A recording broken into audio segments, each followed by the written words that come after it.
বিসমিল্লাহির রহমানির রহিম। আসসালামু আলাইকুম এভরিওয়ান। ওয়েলকাম টু সোনা হোমিও হল চ্যানেল। আজ একটি সাবজেক্ট নিয়ে আলোচনা করব। সাবজেক্টটি হলো হামের হোমিও ওষুধ। এভরিওয়ান, এটি একটি গুরুত্বপূর্ণ একটি ভিডিও। হাম একটি বায়ুবাহিত জনিত একটি ভাইরাস রোগ। এই ভাইরাসের যে সংক্রমণ সেটা আমাদের মাঝে কিংবা বাতাসের মাধ্যমে প্রায় ২ ঘন্টা এটি জীবিত অবস্থায় থাকতে পারে। এটি আমাদের মাঝে হাঁচি এবং ঘন ঘন কাশি, জ্বর এবং শরীর ব্যথা ইত্যাদি উপসর্গে আমাদের মাঝে দেখা দেয়।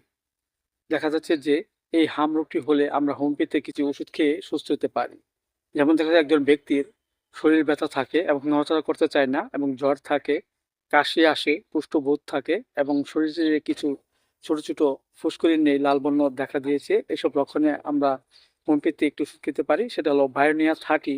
আমরা ২ ফোঁটা করে সকাল এবং বিকেল ২ বার সেবন করতে পারি। প্রাপ্তবয়স্ক যারা তারা ২ ফোঁটা করে 2 বার এবং প্রাপ্তবয়স্ক যারা ১ ফোঁটা করে ১ বার।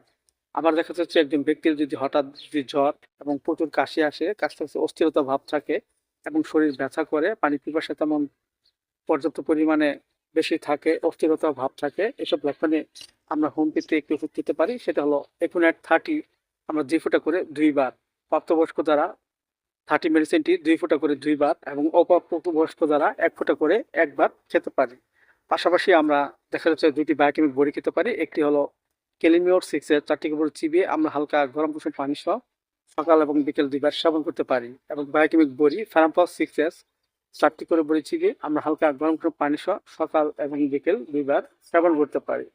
যার ফলে আমাদের মাঝে যদি হামের যে যে রোগটি, সেই রোগটি আস্তে আস্তে কমে যাবে এবং আমাদের মাঝে সুস্থ বোধতা ফিরে আসবে। সো এভরিওয়ান, ভিডিওটি ভালো লাগলে অবশ্যই আপনারা লাইক দিবেন, সাবস্ক্রাইব করবেন এবং ভিডিও সম্পর্কে যদি কোনো মতামত থাকে তাহলে অবশ্যই আপনারা কমেন্ট বক্সে জানাতে পারেন। সবাই ভালো থাকেন, সুস্থ থাকেন। আল্লাহ হাফেজ।